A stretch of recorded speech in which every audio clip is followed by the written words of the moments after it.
This week's New Yorker had a laudatory review of Woody Allen's new film, Jasmine.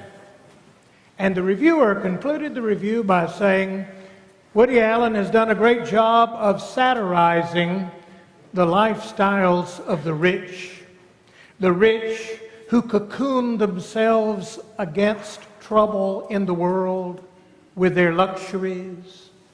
But alas, in the end, their luxuries do not protect them during times of disaster.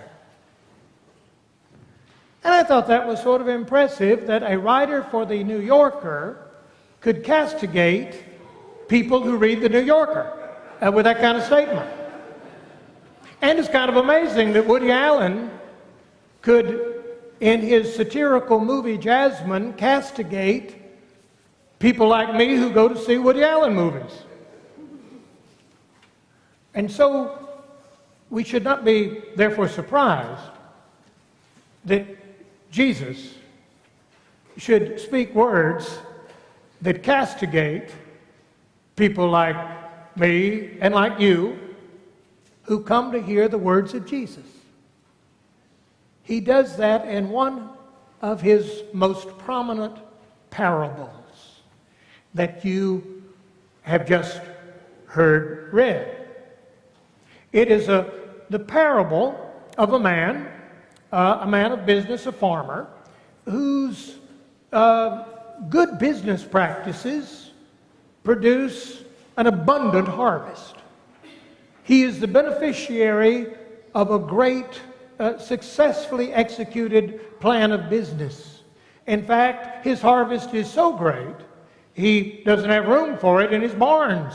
And so he immediately moves to tear down those barns and to build other barns so that they can hold all of his great harvest.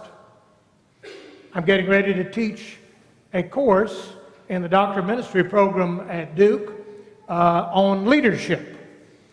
I know that those of you who've seen my leadership in action find that a little ironic, but still a course in leadership. And one of the major themes of this course in leadership is that a good leader finds a way to be both a good manager and a good leader. Well, here's a story about such a person. This person is not only good at managing this miraculous harvest and producing it, but he is a decisive leader. He moves quickly. He tears down these barns. He builds bigger barns. And then he says, soul, take ease. Be content. Contentment is not that often found among entrepreneurial business-type people. But this man doesn't want more. He is content with what, soul, take ease, you've got it made. And in other words, it's a story about a noteworthy, a prudent person. And Aristotle said prudence was one of the highest moral values and one of the most difficult to teach. He is a prudent, careful, decisive, good manager person. And all would be well in this story until God shows up. And God enters the story and says but a few words. You fool. Isn't it ironic? This one that we would call an exemplar of a well-functioning economy, this one that we would say has been so successful, God calls a fool. I find it interesting. God doesn't say to him, you greedy person, you Scrooge. He doesn't accuse him of being selfish. He doesn't accuse him of being miserly. No, he says, you fool. He doesn't accuse him of breaking any financial law. He doesn't accuse him of having these big barns because of ill-gotten gain. He doesn't call him a dirty capitalistic pig. He says, you fool. And One of you wrote me after my sermon last Sunday on prayer, and you said, I really think God would be a lot easier to get along with if we could be sure that we were worshiping a non-intervening God. A dead God who never shows up and who never speaks. The story is thrown into crisis. This story of the great American dream becomes problematic only when God shows up and God says, you fool. Now, most of the story is in monologue. I know what I shall do. I shall tear down my barns, and I shall build bigger barns, and then I will say to myself, soul, self, take it easy. It's all in monologue. I guess when you have this much money, you don't have that many friends to talk to, and so you do a lot of talking. I don't know. And then he is addressed, fool. God calls him fool. Fool, in the Greek, moros, is a technical word in Scripture, in wisdom literature. Wisdom literature loves to contrast wisdom with foolishness. You fool. I go for a yearly checkup with my financial advisor, and we look at my pension. And my advisor says, it's always wise to get together and look at your pension. And I notice he uses the word wise and wisdom a whole lot. He says, you know, it is wise that you come here and take advice from a wise financial advisor like me. It is wise that you have a mix of stocks and bonds in your pension. This is wise. And yet, God calls us fool. A fool in Scripture, you find Psalm 14, the first verse. A fool is somebody who says in his heart, there isn't any God. A fool is somebody who lives as if God isn't. A fool in Scripture is, not somebody who listens to Fox News. A fool is somebody that believes there is no higher accountability, who believes I am responsible only for me. The fool is the one who says in his heart there isn't any God. The practical atheist, something like 95% of Americans say we believe in God, but if you look at the way we live, we're kind of practical atheists. That is the fool. The fool says in his heart there is no God. And this man is called a fool. In a sense, another name for God is that word we often use, reality. God is another name for the grain of the universe, the way things run, the rules, the way things are set up by the Creator.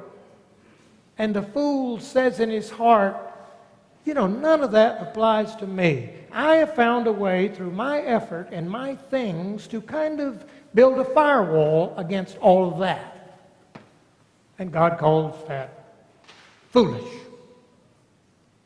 Who do we call foolish?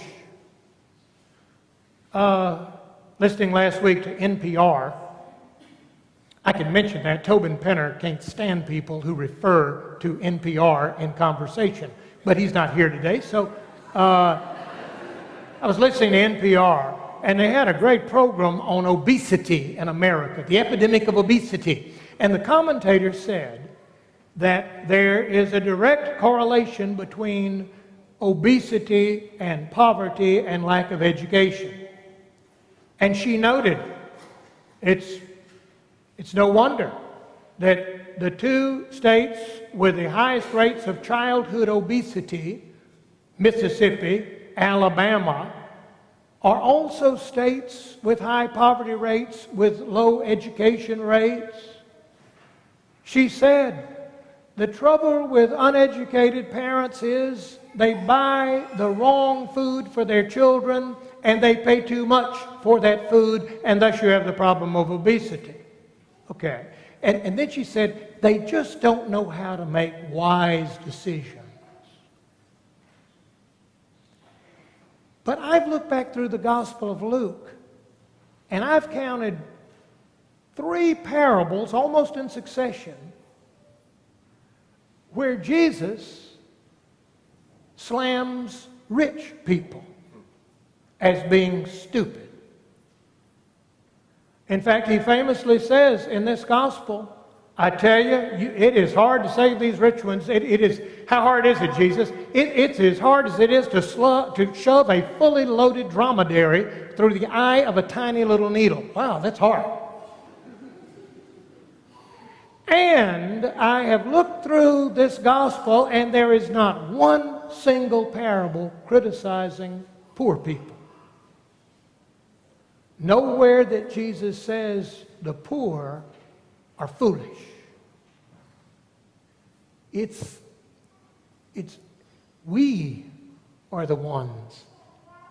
And we certainly know how easy it is to slip into that lie that says Jesus was wrong. Life really does consist in the abundance of possessions.